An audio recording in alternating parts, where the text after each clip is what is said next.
as I told you guys before, I am in rehearsals for a really big project that I will let you guys know about later on, towards the middle of September. I'm going to be vlogging that for you.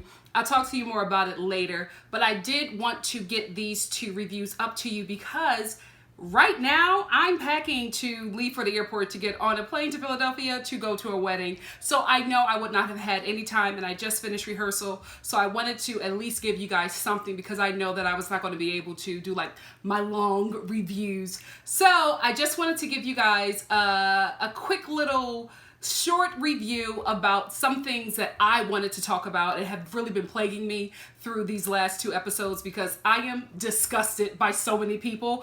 I just had to stop by and talk to you guys about it. So without further ado, let's get into it. So this episode opens up with Jordan still thinking that he has Jenna in the bag. And at first I was just like, no way, she's totally over him. But later in the episode, she starts to like make out with Jordan again. Then she flips and makes out with Benoit. And I'm like, Jenna, how are you confused? You saw how Jordan reacted over something so minor, and he took his anger out on you, not out on David. So I don't know, how are you confused by which guy is the better choice? I would have clearly chosen Benoit, because if you notice, Jordan has a pattern where he snaps at women. He does not take any of his aggression out on actual men. He takes it out on women. He is a coward. He is a punk, and I can't like rock with him anymore during his time on Bachelor in Paradise, because y'all know in Bachelorette, when he was on the Bachelorette, I was all for Jordan. I'm not for him anymore. Like I don't like the lashing out at women. I don't like the adult temper tantrums. It's not cute, and frankly, I'm disappointed that Jenna can't make a decision. Like, are you seriously considering Jordan over Benoit? Girl, what? However, I do like how she came to Paradise with all thong bikinis and bathing suits. Like, she came to Paradise right, with her butt out. That's how you do it. You know what confused me? Connor and Crystal. I thought that those two had a strong connection, because I don't know if you guys noticed it, but I saw something in Connor and Crystal which made me believe that they had met before, because the way Crystal was reacting to Connor and the way Connor was reacting to Crystal, I feel like something happened to them before Paradise, and then they got on this show, and because that connection was just too strong for them not to have done a little something before they got to Paradise. But were you guys shocked that Crystal still chose Chris over Connor? I was shocked. I was like, in what world is Chris a better pick than Connor? What is up with this episode? The women really got on my nerves. I was just so disappointed by the decisions they were making, I just felt like they were making very teenager decisions. You know what I mean? Like, we go after the bad guy or the bad choice when we're a kid, and we haven't lived through life long enough to know that this kind of guy is not somebody you want to invest in. But these women are investing in all the wrong guys, and I'm just, frankly, real talk, y'all, I'm disappointed. What do you guys think? Let's talk about it in the comment section, because Crystal and Jenna, I just disappointed. And baby, we gonna get to Kendall the next episode. So why is Eric now the Bachelor whisperer? Like, everybody's coming to him for counsel and advice, and I'm like, Eric, you think you me? That's my position. Call me Mike. So let's talk about Kenny. Kenny, guys, I joke about his lips being ashy because they are. Let's tell the truth and shame the devil, right? But he's such a good guy. The fact that he left Bachelor in Paradise to go be there for his daughter's recital, I'm telling you, Kenzie is very lucky to have him as her father. Kenny's a good guy. He is a good guy. I would have been Annalise crying all over Kenny when he was leaving, but you know what? I would have packed my bags and went with him. I can't believe she stayed. I was just like, girl, that's a good man. Why are you letting him leave if you have some kind of connection? Which makes me think that they probably didn't have as strong of a connection for her to leave with him, because I would have left. The fact that he's leaving this, like, you know, essentially a fun little playground that he's getting paid to be on, to go and see his daughter perform at her first recital, shows that he has his priorities in check. Like, things are very important to him that should be, not trying to get famous on a reality TV show. Kenny's a good guy. Annalise, I feel like she missed out. Even though Camille came, I didn't see anything with them. I kind of felt like Camille was just linking up to her to have somebody to save him and then really dump her for the person that he really wants, because I just didn't see any chemistry. Like, I did not see any chemistry between her and Camille. I just felt like he was investing in some girl who was simple and easy to get over so that he could have somebody to give him a rose the next time around. That's what I thought. And can we talk about Jubilee just leaving because John didn't want to like be in a relationship with her or like make the relationship work? First of all, I was like, John, did you just tell Jubilee that you want to be friends? Like, I don't know what happened. Maybe Jubilee had to leave for another reason, but they made it seem like she left because John told her that he wanted to be friends with her. And I'm just like, Jubilee, why didn't you stay? At least stay for Camille. He seemed like he liked a little flavor. You know what I'm saying? I don't understand. I don't know why she would have left unless it was something really important. And let me know if y'all find out any information, because y'all always finding out some tea. So let me know what Jubilee really left for, because I'm just not convinced that she left without an exit interview because John didn't want to be in a relationship with her. It didn't make any sense to me, and there's more to that story. Let me know if y'all have any extra tea on that one. Let's talk about Kevin, Mr. Canadian Hercules, for a second. I had no idea that Ashley broke his heart. The way she was drooling over him on Bachelor Winter Games, I thought that she got dumped by him, but I had no idea that Ashley was like emotionally cheating on him with Prince Eric. That dude looks like Prince Eric. I didn't know. Like, I had no idea that she was the one that did the dumping. Wow, I cannot wait for her to come on Paradise. Like, it's going to be so messy, and I hope I have time to like sit down and like really go through it with you guys, because that episode, y'all, you know what? I might just go live. Yes, that's what I'm going to do from here on out, because I can't give you guys a full-on review for the next 2 weeks. So I'm going to just go live right after The Bachelor in Paradise. Let me know what you guys think about that. Also, if you can't watch me later that night, don't worry about it, because I always upload the Instagram live to YouTube. That's what I'm going to do, guys, because I don't want y'all waiting any longer. And if I can't give you a full review, I might as well go live right after the show so we can discuss what just happened. So that's what I'm going to do. So look forward for that. So let's get into, before we wrap up this episode, let's get into two women who really got on my nerves. And one pissed me off even more, but I'll talk about her the next episode in depth, but I'm going to talk about her now. Jenna and Kendall. Jenna really got on my nerves because the fact that she's going back and forth between Jordan and Benoit. Now, I'm not saying you can't be confused and just be like, oh my goodness, I don't know. I understand that, right? I honestly get it. But Jenna is too old. 20, she probably a good 30 plus right now. For her to be acting so like confused and kissing one guy and crying, I'm like, you too old. This childlike, I'm blonde and all that. You gotta grow up. Like, you're too old to just be so childlike and immature, and you can't make a decision with your heart. Like, you still here, and not saying that, you know, if she's went through something really difficult that she should be able to get over it immediately.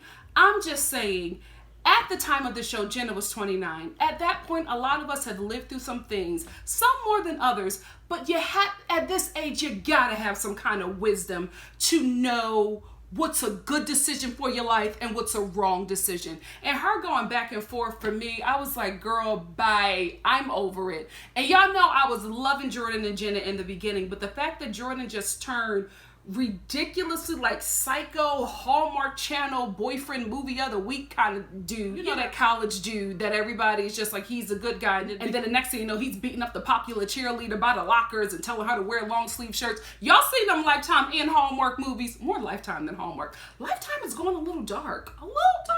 I'm here for it though. Now let's get to Kendall.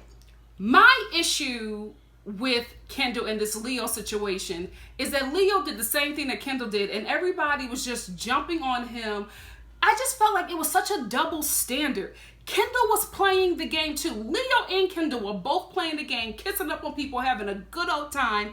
And just because Leo didn't go to Kendall and be like, oh, I kissed pantyless Chelsea in the hot tub, he's the bad guy. Now, Leo is a bad guy for totally different reasons, but I don't think that he's a bad guy for this, because Kendall is playing two dudes at the same time. One dude that she really wants, another dude that's a safe choice, and that's Joe. So I couldn't rock with Kendall during that whole situation because she was playing victim, and I didn't buy it. To me, she was just as guilty as Leo for the way she was playing with Joe and Leo, because both men had a really strong reaction to her decisions, right? That means that they have invested in you at some point, or you've made them believe that y'all are somewhere farther in the relationship than you want to play off. So I don't know. I couldn't rock with Kendall. I didn't agree with what she did. Tell me what y'all thought about Kendall in this episode, because I'm gonna tear her a new one in the next one. Stay tuned.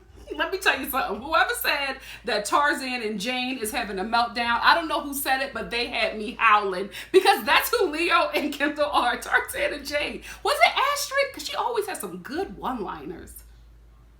You can do better than Kevin Astrid. You can do better.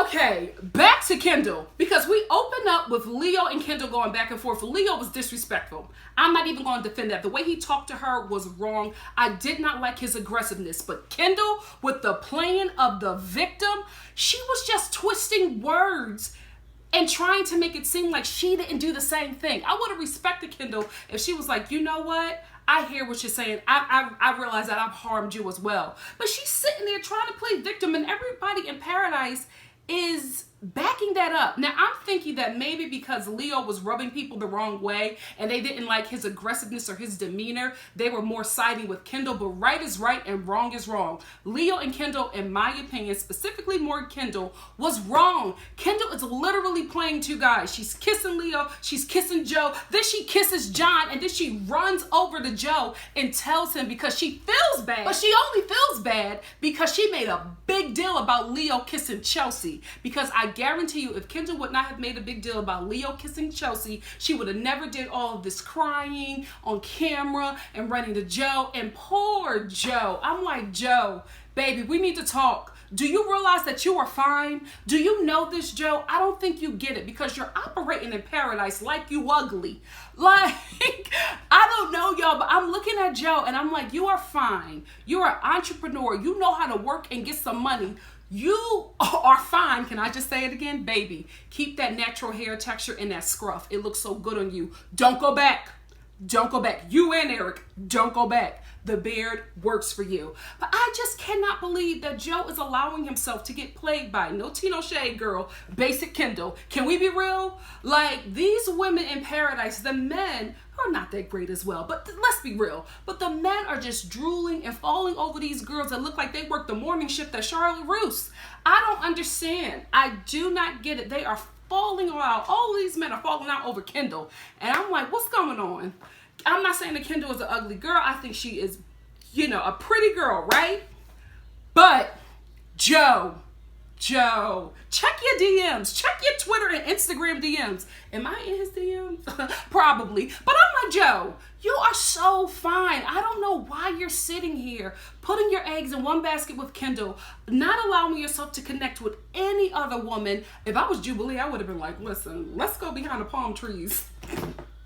Let's have some fun, because I'm interested in you too. And Kendall was over there messing with Leo. I don't know, guys. I just do not know why Joe has zeroed in on Kendall and nobody else. While Kendall is able to just play with him and play with Leo. I don't know. Guys, please make some sense of this for me with Joe. Because I'm like, Joe, you're fine. You got money. You got your own business. You know how to take care of a home. Like, hello, the ovaries are jumping for joy over here. So I don't know. Somebody needs to talk to Joe. Maybe somebody in his family, maybe his dad or his mama need to sit him down and be like, you fine. I need you to start walking in this world like you know what you look like. And this whole Eric and Angela situation, I'm sorry, but somebody has to say it. They have no chemistry whatsoever. I feel like the both of them are buying time till somebody that they really want comes along, which happens with Eric in the end when that Spiegel catalog model shows up, because I was like, girl, the men were going crazy over her too. I'm like, she looked like she just stepped out of Spiegel, and y'all are falling all over this chick. I don't get it. I like that Eric was exercising his options, because Angela, there's no chemistry. Even on their date, it was nothing. I had to fast forward. It was so boring. There's nothing there. But when Angela started crying and breaking down over Eric, I was like, what?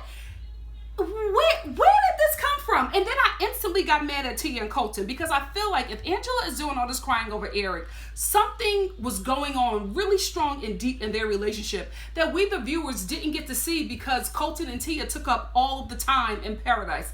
And I'm gonna get to Colton later. Stay tuned. But from what I saw as a viewer, I just didn't see any chemistry with them. And I didn't see their relationship progress to the point where Angela will be doing all of this crying. Like, I didn't see it. You know what? I just thought about something else that pissed me off about Kendall. When she went to Joe and lied and said that John kissed her. Sweetie, it was not like John forced himself on you, sweetie. You looked at him and he looked at you and you leaned in for that kiss. If anything, Kendall has been the aggressor for men that she wants. She kisses Leo differently than she kisses Joe. She kisses John differently than she kisses Joe. Joe is safe. Joe is a nice guy. Everybody in paradise is telling her that this is the one. But can we be real? Let's tell the truth and shame the devil. Kendall thinks that Joe is not on her intellect level, okay? She does not think that he is a smart guy. She is, in a way, kind of looking down on this dude from Chicago with this accent. She's thinking, I can't take this dude home. At least that's what I'm getting from Kendall, because every other guy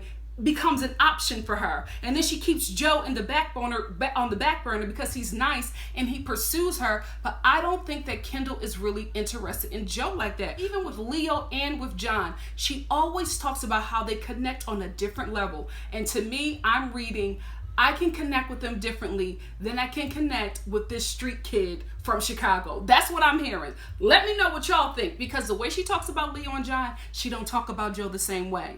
She really, really doesn't. And it breaks my heart because I think Joe was a great catch and I think he deserves a woman. I ain't talking about Nick, but I think he deserves a woman that will treat him like he should be treated, because he's given her so much and she isn't giving him nothing. The fact that Joe has invested so much time into her and she still not only went after Leo, but then even on the same episode kissed John. Kendall, I like you, girl, but what you're doing is wrong. It's wrong. Okay. Speaking of wrong, let's get into Leo. Leo is a big baby, and it's sad to say, but the things that Leo has been accused of on Instagram, his behavior is making it believable that he would do something like that, because how he went from 0 to 100 real quick when he realized his shot was over with Kendall was disturbing. It's the same thing that I saw in Jordan, and I didn't like it. The way he talked to her, the way he acted, I get that he was upset, and he should have been, because I'm telling y'all, for Leo and Joe to have visceral reactions over Kendall lets me know that she's playing both those dudes. There's no way that they just made up in their mind that they are so far in a relationship with you. She's playing both of them, and that's my problem with Kendall. But let's talk about this ninja who was on a security team. Because when Leo went off, Joe, being the great guy that he is, went in to defend Kendall, and then he also defended himself because Leo did make a comment about Joe, and I thought that was low as well. Like, Joe ain't do nothing to you. You know what I mean? I think Joe pissed him off when Joe, all sexy, like, went over to Kendall, and Leo was like, "Are you done?" I was like, "Ooh, yes, daddy, I'm done."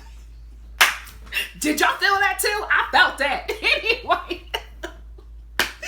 Anyway, Leo felt some sort of way, so that's why he made that snide comment about Joe. But when the drink started flowing and then Joe was trying to skinny Joe, I was like, Joe, I'm so glad you didn't connect with Leo, because although I think that Joe was more of an alpha male, I don't think he could take Leo. Have you seen Leo's legs? I don't think Joe could have taken him. So I'm glad that ninja security flipped over Joe to separate him and Leo. I'm glad that happened. I'm glad it didn't get too physical. But yeah, that was good TV.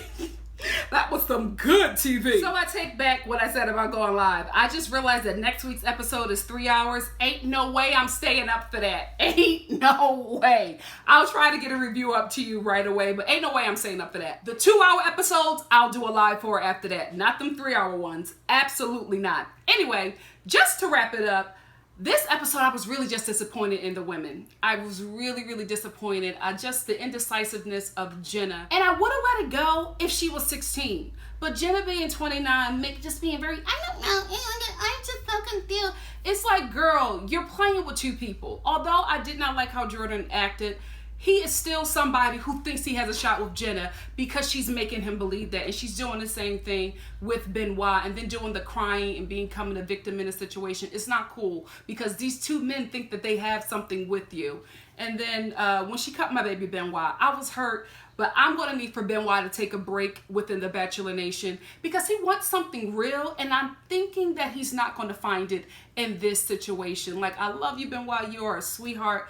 But your heart gets broken way too easily on this show. And within this, like, this makeup of, you know, these Bachelor Nation shows, like, they just don't work for you mentally or, you know, emotionally. So I just don't want him to be involved in this anymore, because I just don't think he's going to find what he wants, what he desires within Bachelor Nation. Listen, these Bachelor Nation hoes ain't loyal, Benoit. You're not going to find it here. You know what I mean? You're not going to find it within this, you know, makeup, this dynamic. So I'm hoping he finds something real in Canada or in the US. But this right here, unless you become the Bachelor, it's not going to happen for you. And if Benoit becomes the Bachelor in Canada, can y'all please, or was he the Bachelor in Canada? Or was he on the Bachelorette in Canada? Let me know. Let me know if he was on the Bachelorette or the Bachelor in Canada. Because if not, he needs to be the Canadian Bachelor. Why not? You know what I mean? Those chicks will definitely be there for you and want to be with you in the end. So I hope it works out for you, baby. But in this dynamic, this Bachelor Nation dynamic, nah. Especially not with these American women. Leave us alone. We don't do you right. Although I wasn't really here for Crystal, I will say this. Her and Chris are a villain match made in hell. Their evil just matches up. I think they connect on a dark side kind of way, and it just works. I was looking at them when I was watching this episode. I was just like, you know what?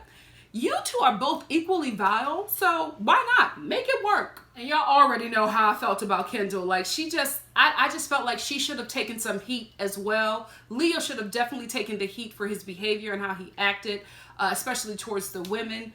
But Kendall was doing the same thing, and she got away. She played victim, and she got away, and I didn't like it. I didn't like it for a few other reasons, but I ain't even gonna get that deep. But y'all know what I'm talking about. And who in the hell saw Chelsea and John, like, out of nowhere? All of a sudden, they're falling for each other. These couples are coming together really oddly for me. Or maybe we're just not getting enough footage of other couples because we've been so engulfed in Tia and Colton. But Chelsea and John, I didn't see it. But apparently it's going to work. But I feel like John, this is the thing. I love John, and I'm happy that he's getting some shine. But John, you're veering into like douchebag territory, because it's seeming like he just came to paradise to have fun and not really find somebody, because John is just dating all of these women, not connecting with anybody, just hooking up and going out on dates. And then when somebody else fine with some big titties comes in, all of a sudden he's invested in this person, but not invested, just enough to make out and go on a date. And I don't like that. Like, Paradise, although it's a TV show and we get it, right? You do sign up and say that you're here looking for love, and you're looking for, I'm not going to say it, you're looking for somebody else to move forward with outside of this whole makeup of Paradise. So I'm not really feeling John. Like, I'm starting to see something that I don't like, and I'm hoping that he finds somebody and really settles in on that, because if not, he's just looking like he's the dude that just wants to smash all the, you know, homegirls. And it's not a good look on you, John. It's not a good look. Anyway, that's where it ends. I was kind of frustrated with these last two episodes. People who I have been rooting for have really just started to bother me. Couples are just falling apart.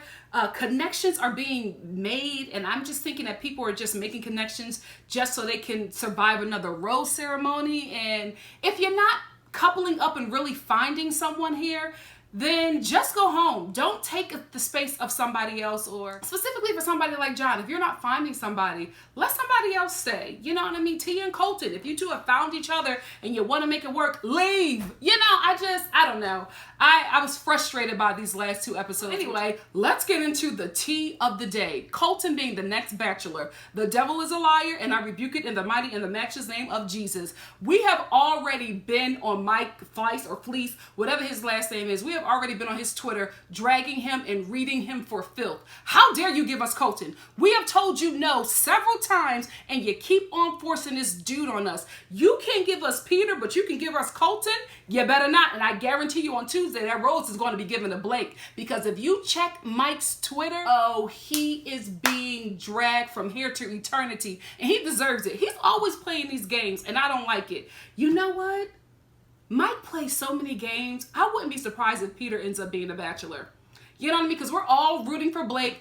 There's a reality seed then released that it was going to be Colton, and out of nowhere, just to like trip us all up, because reality seed called Ari, just to just trip everybody up. Next thing you know, on Tuesday, it's released that it's Peter.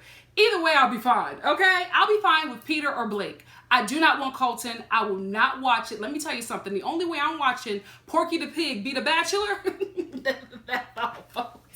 He's still fine though. But the only way I'm watching it is if we got some bad sisters on that show. If the women are interesting enough, I will watch it. But if it's just Colton and the women are basic and bland, nah, you're not going to get me for another season. You're not going to take any more time out of my precious life, especially because I plan on being what? Booked and busy.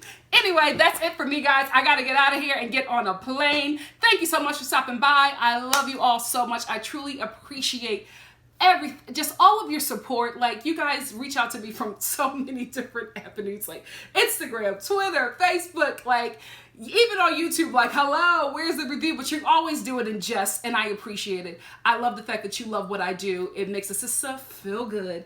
And I will try to get the next week's review up to you as soon as possible. I won't be doing a live, but the following weeks I will be doing a live right after. And I will be vlogging about my experience with NBC. I cannot wait to tell you guys what I'm working on. I'm floored. I'm just so thankful. I can't believe this is happening to me, and I cannot wait to share it with you all. Anyway, I'll see you all soon. Love you much. Have a safe and fun Labor Day.